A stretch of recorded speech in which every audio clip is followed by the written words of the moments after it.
ዛሬ በ2018 በጀት ዓመት ስንሰራ የቆየነውን እንዲሁም አሁን አጠናቀን ለአገልግሎት ያበቃነውን በቀን 60,000 ሜትር ኩብ የመጠጥ ውሃ ማምረት የሚችለውን ፕሮጀክትና እንዲሁም የኮዬ የፍሳሽ ማጣሪያ በቀን 20,000 ሜትር ኩብ ፍሳሽ ማጣራት የሚችለውን ፕሮጀክት ሰርተን ጨርሰን ለምርቃት ማብቃታችንን ለነዋሪዎቻችን ስናበስር ታላቅ ኩራትና ክብር ይሰማናል።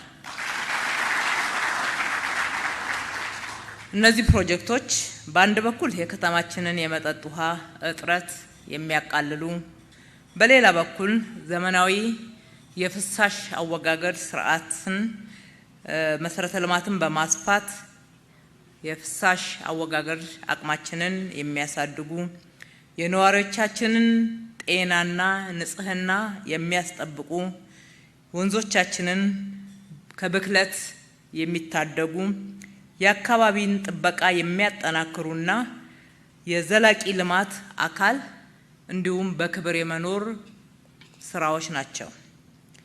አዲስ አበባ ውብ፣ ጽዱ፣ አረንጓዴ ብቻ ሳትሆን ዘመናዊ አገልግሎቶችን በማቅረብ የነዋሪዎቿን ፍላጎት የምታሟላ ለነዋሪዎቿ የምትመች ከተማ እንድትሆን በከተማ አስተዳደራችን መሰል በርካታ ስራዎችን እየሰራን እንደሆነ ይታወቃል።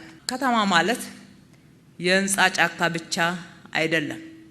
ይልቁንም ከተማ ንጹህ አየር፣ ንጹህ የመጠጥ ውሃ አቅርቦት፣ ጤናማ አካባቢ፣ ዘመናዊ ፍሳሽ አወጋገድ ስርዓት፣ በቂ መሰል መሰረተ ልማቶች ያሉትና ለመኖር ምቹ የሆነ አካባቢ ማለት ነው።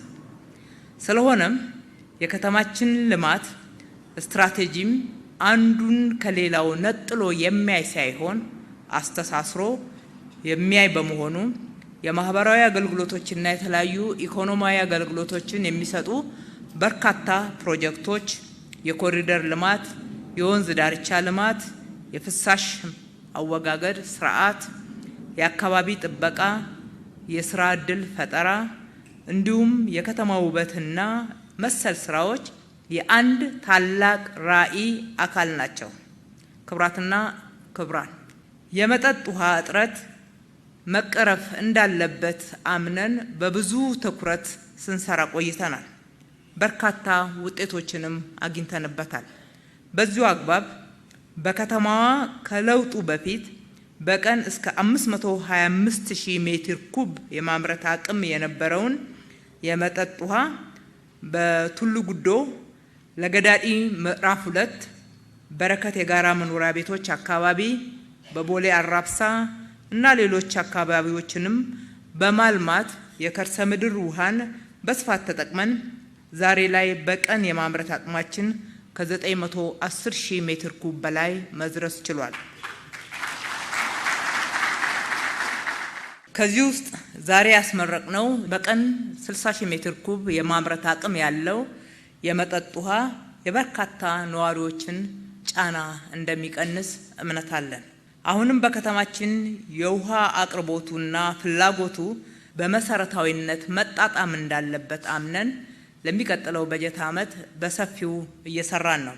በዚሁ አግባብ በቀጣይ በጀት ዓመት በቀን እስከ 130,000 ሜትር ኩብ ማምረት አቅም ያለው ፕሮጀክት አጠናቀን ለአገልግሎት የምናበቃ መሆኑን ስናገር ወይም ደግሞ ለነዋሪዎቻችን ማረጋገጫ ስሰጥ ከፍተኛ ደስታ ይሰማኛል።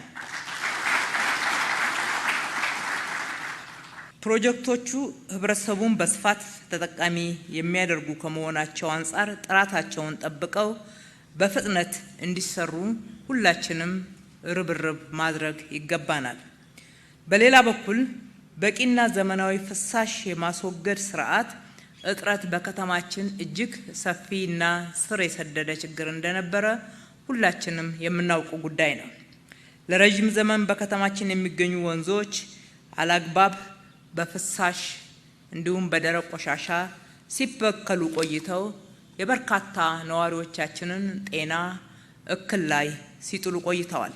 ይህንን ችግር ከመሰረቱ ለመቅረብ ዘመናዊ የፍሳሽ አወጋገድ መሰረተ ልማትን በማስፋፋት የማጥራት አቅምን በማሳደግ እንዲሁም በዚህ አግባብ አካባቢ ንጽህና መጠበቅ ልዩ ትኩረት ሰጥተነው በስፋት እየሰራን ነው። ዛሬ የተመረቅነው ፕሮጀክት በከፍተኛ ሁኔታ ቴክኖሎጂን የሚጠቀም ሰፋ ያለ ወይም ደግሞ ትልቅ በጀታችንን የመደብንበትም እንደሆነ ልብ እንላለን። ከለውጡ በፊት በዓለም ባንክ ድጋፍ ለተሰራው የቃሊቲ ፍሳሽ ማጣሪያ ጣቢያም ተጨማሪ መስመር ዘርግተን በአሁኑ ወቅት 85,000 ሜትር ኩብ በቀን ፍሳሽ የማጣራት አቅም ማሳደግ ተችሏል። በአጠቃላይ በ2009 በጀት ዓመት የከተማችን ፍሳሽ የማጣራት አቅም ከ20,000 ሜትር ኩብ በቀን ያልበለጠ ነበረ። አሁን ላይ ግን ዛሬ የመረቅነውን 20,000 ሜትር ኩብ በማጥራት ለ200,000 ያክል አባወራዎች አገልግሎት መስጠት የሚችለውን የኮዬ ፍሳሽ ማጣሪያ ጣቢያን ጨምሮ በቀን 253,000 ሜትር ኩብ በላይ መድረስ ችለናልና ሁላችንም እንኳን ደስ ያለን ማለት እወዳለሁ። እድገቱ ስናይ በዚህ አጭር ዓመታት ውስጥ ከ8 እጅ በላይ እድገት ማሳየቱንም እንረዳለን። በመሆኑ በአሁኑ ወቅት ዘመናዊ ፍሳሽ ማጣሪያ ጣቢያዎች አንድ ከነበረበት ወደ 46 ማድረስ ችለናል። በ2019 በጀት ዓመት በፍሳሽ ማጣራት በኩልም በቀን እስከ 150,000 ፍሳሽ ማጥራት የሚችል የእንጦጦ ፒኮክ ወንዝ ዳርቻ 50,000 ያክል በቀን በጎሮ 106,000 ሜትር ኩብ በቀን ማጥራት የሚችል አቅም በጥቅሉ 150,000 በቀን ማጥራት የሚችል ፕሮጀክቶችን ለማጠናቀቅ እየሰራን ነው። ዛሬ ላይ ያስመረቅናቸው እነዚህ ፕሮጀክቶች ከ60 እጅ በላይ የሚገኙት በሸገር ሲቲ ገላን ክፍለ ከተማ፣ ከምስራቅ ሸዋ አድአ ወረዳ ቢሾፍቱ ከተማ በመሳሰሉት አካባቢዎች የተገኙ ናቸውና ከዚህ የተነሳ ፕሮጀክቶቹን ለመስራት የትብብር ቅንጅት እንዲሁም አብሮ የማደግ መርህን በመከተል ያሳካናቸው ናቸው። ተባብሮና በልማት ተሳስሮ በጋራ ተጠቃሚነት መርህ አብሮ ማደግ ዓለም ላይ የታወቀና ሲተገበር የኖረ ልምድ ነው። እኛም ከአካባቢው ነዋሪ ጋራ በዚሁ መርህ በመተባበር አብሮ የማደግ መርህን ተከትለን ለማንም ከማይጠቅም ተገቢ ያልሆኑ ስሜቶች በመራቅ የጋራ ልማቶቻችንን በጋራ እየሰራን ነው። ወደፊትም በእነኚሁ መርሆች የምንከተልና የምንሰራ ይሆናል። ክቡራትና ክቡራን፣ መሰረተ ልማት መገንባቱ ብቻ ግብ አይደለም። ይልቁንም የተገነባውን መሰረተ ልማት መጠበቅ የሁላችንም ድርሻ መሆኑን በመረዳት በሙሉ መተግበር ያስፈልጋል። የከተማችን ነዋሪዎች ውሃን በቁጠባ መጠቀም፣ የፍሳሽ አወጋገድ ስርዓታችን በተገቢው አግባብ መተግበር፣ መሰረተ ልማቶችን ከጉዳት መጠበቅ የጋራ ኃላፊነታችን መሆኑን ማስታወስ እወዳለሁ።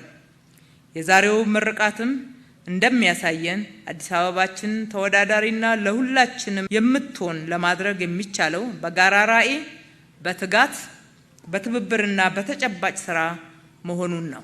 አዲስ አበባ እንደ ስሟ ውብ፣ አዲስ፣ ጽዱ፣ በመሰረተ ልማቷ ዘመናዊ፣ ለትውልድ የምትመች ከተማ ትሆን ዘንድ የጀመርነውን ዘርፈ ብዙ ስራ አጠናክረን የምንቀጥል መሆኑን በድጋሚ ማረጋገጥ እወዳለሁ። በመጨረሻም ይህንን ታላቅ ፕሮጀክት እውን ላደረጉ ሁሉ በተለይም የወርልድ ባንክ ግሩፕ ብድር አገልግሎቱን በማቅረብና ፕሮጀክቱንም ከኛው ጋር በመከታተል ለዚህ ውጤታማ ስራ እንድንበቃ ላደረገው ድጋፍ በራሴ በከተማው ነዋሪ ስም በከተማ አስተዳደሩም ስም እጅግ አድርጌ ማመስገን እወዳለሁ። እንዲሁም ለኦሮሚያ ብሔራዊ ክልል በተለይም የውሃው መገኛ አካባቢ የሆኑ የጭቋላ፣ ቢሾፍቱ፣ ሸገር ሲቲ፣ ገላን ክፍለ ከተማና ተመሳሳይ አካባቢዎችን ለዚህ ትልቅ ፕሮጀክት ስላቀረቡልን እንዲሁም በትብብር መስራት መርህን በተሟላ ሁኔታ እንድንተገብር ስላገዙን ከልቤ ማመስገን ወዳለሁ። ከሁሉ በላይ ዘላቂ ኑሯቸውን ሲመሩበት የነበሩበትን መሬት ለዚህ ታላቅ ልማት የለቀቁ አርሶ አደሮች ታላቅ ክብርና ምስጋና ይገባቸዋል። በመጨረሻም ለፕሮጀክቱ ስኬት ሌት ተቀን የሰራችሁ የውሃና ፍሳሽ ባለስልጣን አመራሮችና ሰራተኞች ከልብ ላመሰግናችሁ እወዳለሁ። ፈጣሪ ኢትዮጵያና ሕዝቦቿን ይባርክ። እጅግ አድርጌ አመሰግናለሁ።